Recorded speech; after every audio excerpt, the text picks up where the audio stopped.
In Dodge City and in the territory on West, there's just one way to handle the killers and the spoilers, and that's with the U.S. Marshal and the smell of Gunsmoke.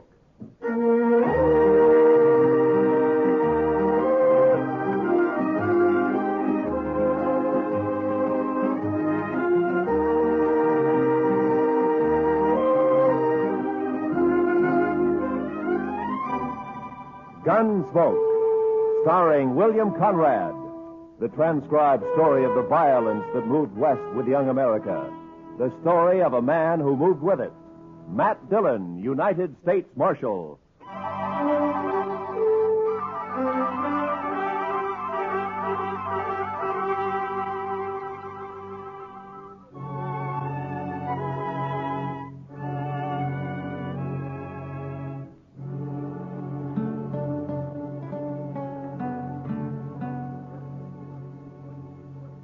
You know, Mr. Dillon, on evenings like this, I feel kindly towards everybody. Is that so, Chester? Yes, sir. It's a peaceful. There's no cowboys hoorahing up and down Front Street, no shooting, no fights, almost no nothing. Well, that doesn't upset you, does it? Oh, my, no, Mr. Dillon. I like it this way. Puts me some in mind of Texas. Texas? Well, now, Mr. Dillon, I don't mean there isn't some dust raising done down there from time to time. Why, sometimes Waco don't cool off from sunset to sunup. Is that so? Yes. Well, I'm going to walk down to the Texas Trail, Chester, and have a beer with Kitty. Well, sir, I'll just sit here and think some. All right. But I'll come get you if anything happens. Yeah, you do that, Chester.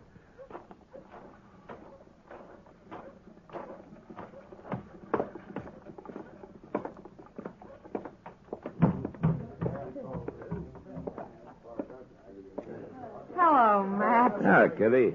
I was kind of looking for you. You got time for a beer? Sure. You want to go over to a table? Oh, the bar's cooler. Sam, set up some beer for me and Miss Kitty, will you? Why, sure, Marshal. There you are. It's kind of quiet in here tonight. The whole town's quiet, Matt. Too hot for trouble, maybe. Sometimes heat brings trouble, Kitty. Makes people ouchy. Kitty, bring your beer and come over to the table. I need more luck. Sorry, Webb. I can't right now. Of course you can. Come on. I said I'm sorry, Webb. Your friend will wait for you.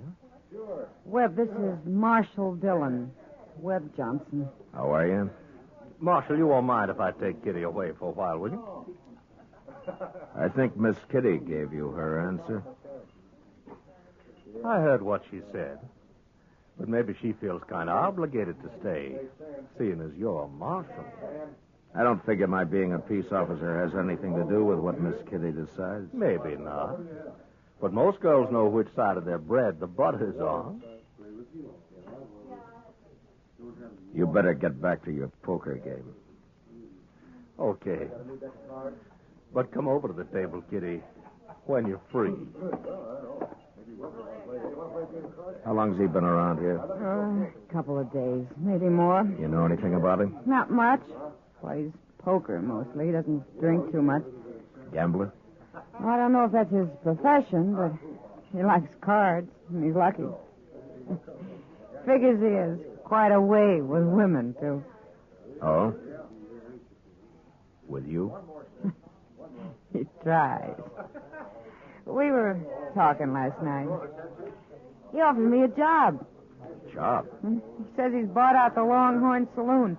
Wants me to come over and be his hostess there. Figures maybe some trade would follow me over. So he bought out the Longhorn, huh? Mm-hmm. He must have some money with him. He's not short. Yeah, he's talky enough to cause trouble sooner or later. Don't mind him, Matt. Yeah. Well, I better get back to the office. Will I see you later, Matt? No, I don't think so, Kitty. I gotta work. Good night.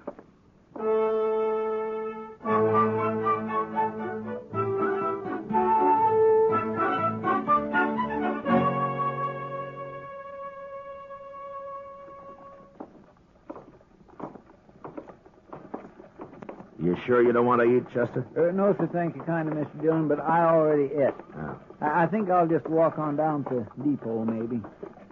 The depot? Yes, sir. Chester, what in the world do you do down there? Oh, Mr. Hightower and me just sort of sit around and socialize. Then besides, there's a train due in. Sometimes there's all sorts of things. All right, Chester, I'll see you later. Yes, sir.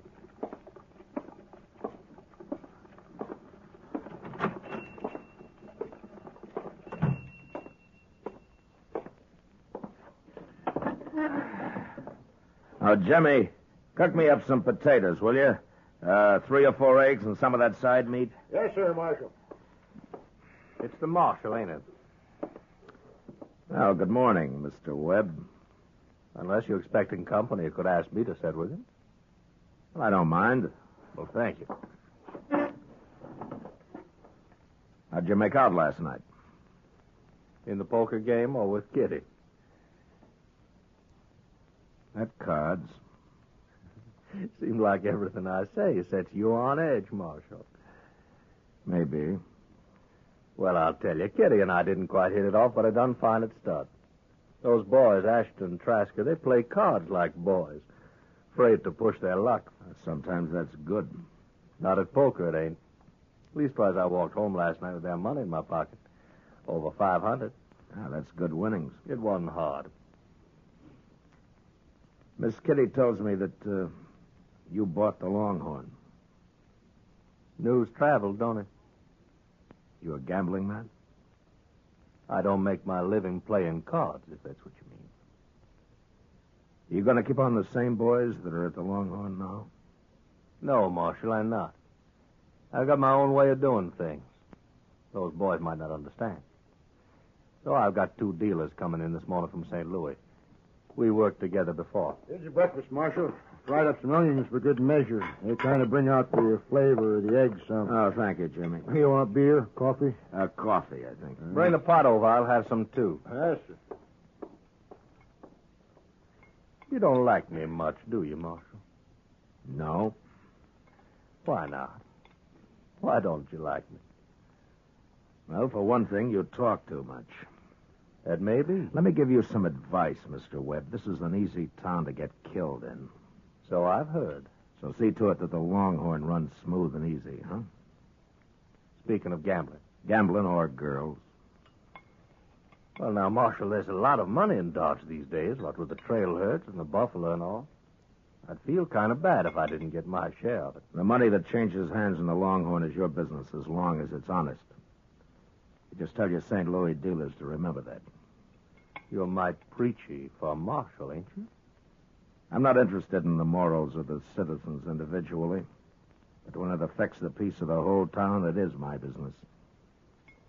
Well, now, from the way you talk, I don't imagine you'd be interested in a percentage deal. Or would you? Get out of here. And remember what I said. Why, sure. Well, I'll tell you one thing, Marshal. That star on your chest don't scare me one bit. Well, good morning, Miss Russell, and how are you this morning?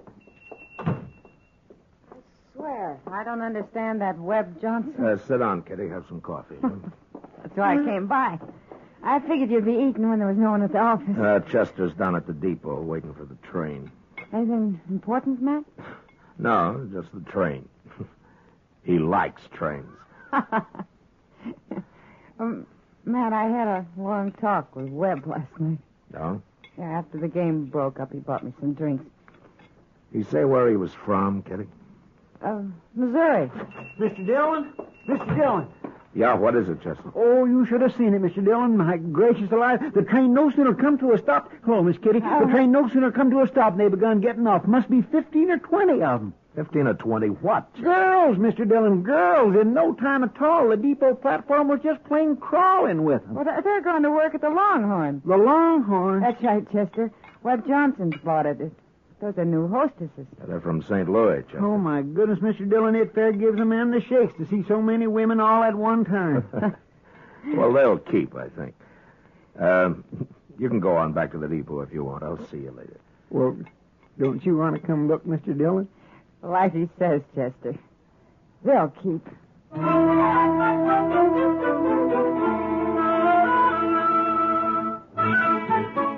And it was just 2 nights later that the Longhorn opened, with drinks on the house, first come, first served.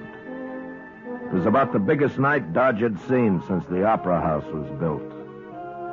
Webb Johnson stood with his back to a bar that was loaded with hard-boiled eggs, fried onions, dried beef, pickles, while 6 bartenders tried to keep the thirst of Dodge in check. Chester and I sat back where I could watch the dice table and the new dealers. But it wasn't a night for trouble. Well, Marshal Dillon. See you come to pay us a visit on opening night. Hello, Webb. Not drinking, Marshal. It's on the house, you know. Not tonight, thank you. Too bad. I've always made it a practice never to turn down anything free. Well, how about your friend here? Well, yes, sir. I could use a little whiskey with some sugar in it. I'll send one over to you. Oh, Marshal. Just by the way, you won't have to worry too much about my cheating the good citizens of Dodge out of their money. From what I've seen of them, it won't be too hard to take. I'll get one of the boys to bring you back that tray. Thank you, Mr. Johnson. Mr. Dillon, I know you don't like him, but in some ways he's not too bad, is he? Chester, don't ever judge a man by the drinks that he buys you. I'll see you in the morning.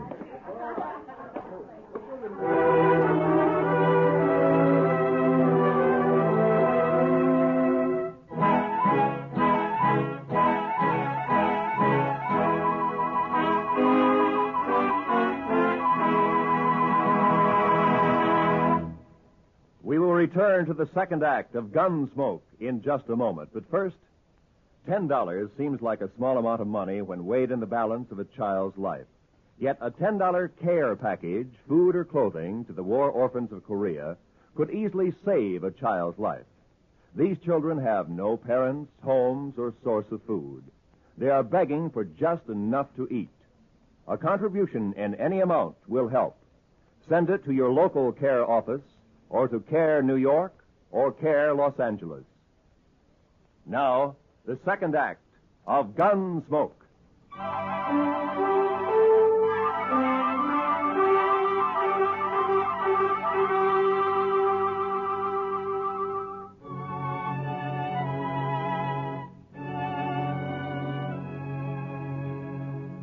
More than 2 weeks passed in Dodge, and there wasn't any trouble to amount to anything.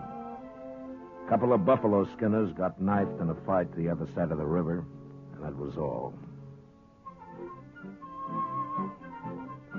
I saw Webb Johnson a couple of times walking along Front Street, each time with one of his new entertainers, but I avoided going into the Longhorn unless I had to.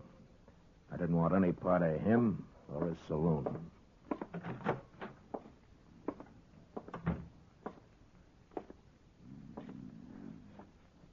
Chester.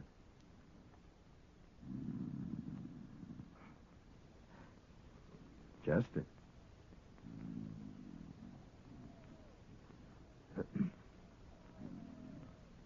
Hey! Oh! Yeah. Good evening, Mr. Dillon. Good evening, Chester. I wasn't really sleeping, Mr. Dillon. I was just resting my eyes some. Oh, is that so? Yes, you see, I come back to the office after supper and kind of straightened out your papers some, and I just sat down at your desk to read a few reports, and I guess maybe my eyes got a mite strained. Oh, I see. Chester, the way you've been working lately, are you after my job? Oh, Mr. Dillon, I wouldn't never be able to do that. Well, I've been a little worried about it. You've been patrolling the town an awful lot at night lately. Oh, that. Well, to tell the truth, Mr. Dillon, I've been keeping company, you might say. Oh? Yes, sir. One of them little... I think she cottons to me some. Olive Hasty, her name is. Olive Hasty, huh? She one of the girls from St. Louis? Yes, sir, but she isn't like the others. Oh, she's just as nice and polite. Why, she told me the other night that all she wants to do is find some nice place and settle down. Oh. She purely hates being in this sordid business. She's one of the finest... Marshal Dillon? Yes, that's right. My name's Cook. Sir Cook. Mr. Cook? I was thinking maybe you could help me. Well, perhaps I can. I'm looking for a man. I heard he took a train for Dodge about 2 weeks back. Oh? Well, what's his name? He called himself Sam Williams last time I saw him. Don't know what name he uses now. Oh, there are 2 or 3 Williamses in Dodge, Mr. Cook. Oh? What did this man you're looking for have to mark him out? Oh, nothing special. He's a young man, Marshal, maybe 35, 6. Big, too, with dark hair and black eyes. Well, that wouldn't fit any of the Williams men I know. His name wouldn't have to be Williams. Yeah. Just why are you looking for this man? I'm going to kill him. That's a funny thing to tell a U.S. Marshal, isn't it, Mr. Cook? I guess it is, Marshal, but I got my reasons. Well, do you mind telling me? No. I've seen a lot of gunfights in my time, and most always there's someone gets killed that had nothing to do with the argument. I figure it's best to stay away from people if there's got to be shots fired. So? So when I came into Dodge, I figured I'd find out from you if this man was here, and you could tell him to get out of town. I could kill him then out on the prairie somewhere. I see. Well, are you sure you'll kill him? It could work both ways, you know. Oh, I know that, but I'm an old man, so I don't have as much to lose. Why is it you want this Williams so bad? What did he do? It's not too long a story, Marshal. He was a Missouri raider after the war. He and some other fella come down to my farm one night. He took most everything we had, my wife and I. He was all pretty drunk, I guess. My daughter, she was about 17 then.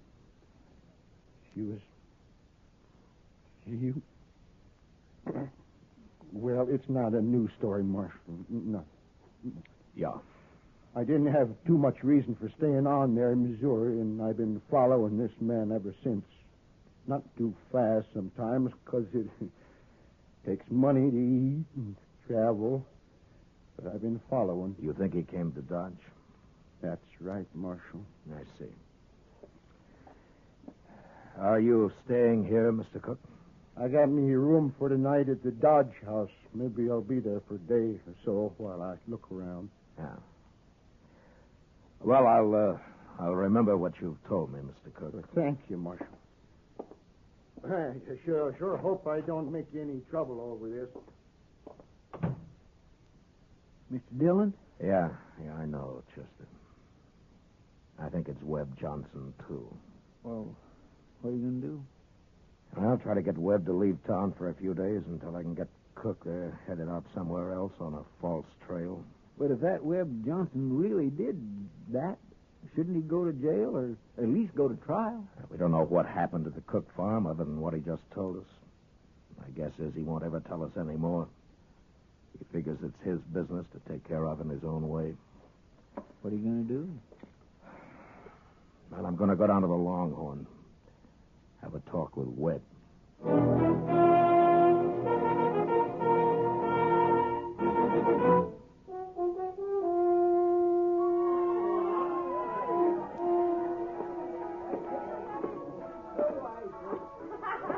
Webb, I want to talk to you. Well, sure, Marshal. What's on your mind? Now, let's step down to the end of the bar, huh? Now you sound like a peace officer talking. Move. Sure. You look mighty serious, Marshal. What's troubling you? A few minutes back, a man came into my office. He's looking for you. That so? He knows you by the name of Sam Williams. Most folks know me by the name of Webb Johnson. Your man must be thinking of someone else. I don't think so. You could have changed your name. Lots of men have. And you fit the description he gave. Suppose I am the one this man is looking for. What then? What's he want with me? He plans to kill you. I see. What are you going to do with him? Nothing. He doesn't even know you're in town. He came to ask me if you were. He's got a strange way of doing things. Well, he may have his reasons. Now, why are you telling me this, Marshal? Because you'd probably be just as happy if I got shot in the back. Look, Webb, I want you to get out of town. Give me a chance to steer Cook out into the territory someplace. Get him clear of Dodge. What for? That way we can avoid more killing. You don't have to worry about me. I can take care of myself. Look, Webb, I'm telling you, get out of town for a while. So I ain't got no plans for leaving? Sam Williams. Hello, Si. I've come a long way, Sam. Move him away from him, Marshal. Now listen to me, Si. Now you turn around and go back out that door. I don't want any gunplay. And you turn around slow. No use, Marshal. I found Sam Williams. And I'm going to kill him. Now, Si, listen to me. I don't want you... Move away from him.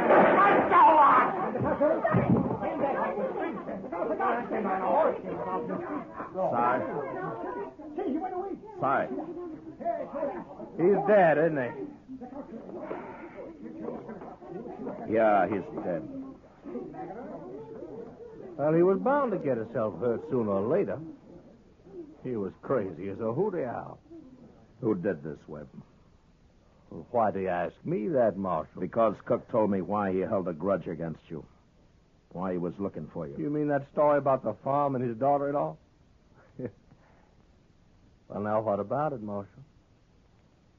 You couldn't prove nothing now, even if it was true.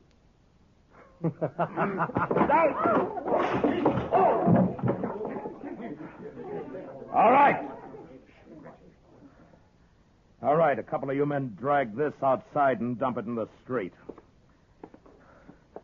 And you three, you'll carry Cook up to Doc's place.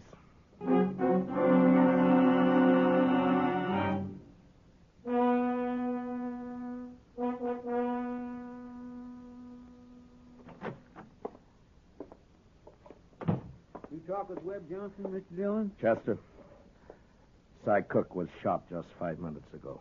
He hurt bad? He's dead. Oh, my goodness. Webb Johnson? No, I was standing beside Johnson. It was somebody outside. Well, can't we go after him? There's no use at night. He could take 20 directions out of town. Tomorrow's time enough. Marshal Dillon. Why, Miss Olive, what in the world? Come here. You'll come after me. I've got to talk to you. Well, what is it, miss? I climbed out a back window and came right over. I know who Webb paid to kill that man. What's that? I was in Webb's room with him when he got the kid drunk and paid him the money. What kid? They called him Slim, that's all I know. It was maybe 16. I thought it was just a joke. I didn't know Webb really was going to have a man killed. When was this? Early this evening, one of the dealers came and told Webb he'd seen Cook in town. That's when it started. You remember what Webb said to the kid? Yes. Is it worth a horse and $100 to you to shoot a man? The kid was drunk and he laughed and said, what color was the horse? You'd swear to this in a court. Marshal, I'm scared. If I thought about it, I wouldn't have come. Maybe Webb will have someone shoot me. All right, take it easy now, miss. Now, look, you'll be safe here. You're not going to leave me here. Chester, get me that shotgun. Yes, sir. And take one for yourself. Am I going with you? Yeah, come on. Oh, Marshal Dillon, please. You stay here now.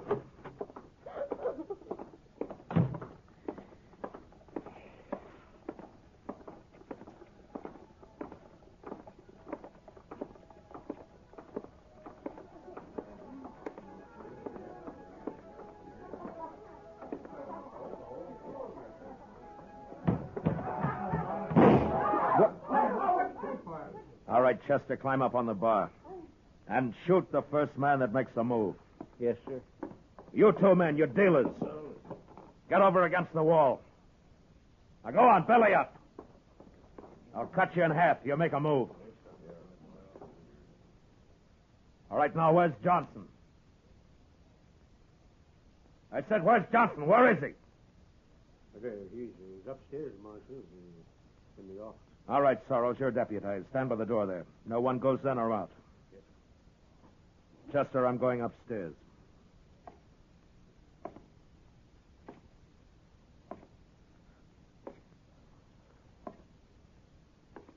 I've been expecting you, Marshal.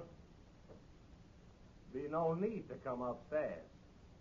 I'll meet you halfway.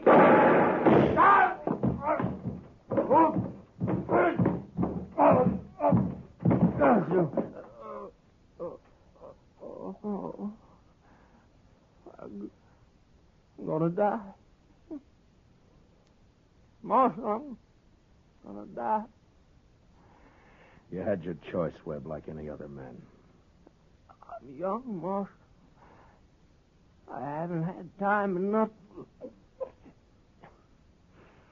I didn't want to kill you. Marshal, I'm scared. Now I'm scared. Marshal.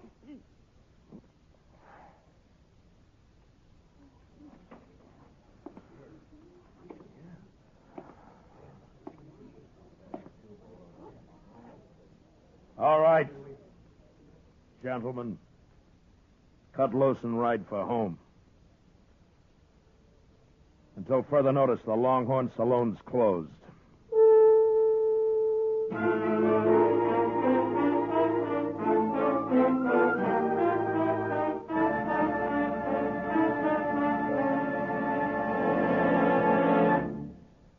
Gunsmoke, transcribed under the direction of Norman Macdonnell, stars William Conrad as Matt Dillon, U.S. Marshal.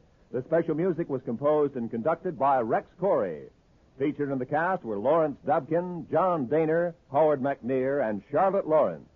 Parley Baer is Chester, and Georgia Ellis is Kitty. Gunsmoke has been selected by the Armed Forces Radio Service to be heard by our troops overseas. Join us again next week as Matt Dillon, U.S. Marshal, fights to bring law and order out of the wild violence of the West in Gunsmoke.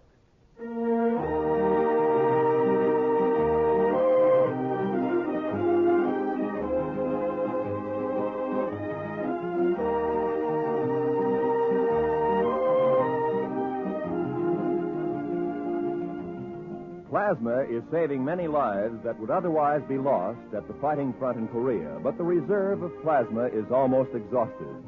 To make sure that an adequate supply is on hand at all times, the Defense Department is asking all of us to contribute blood to the armed forces.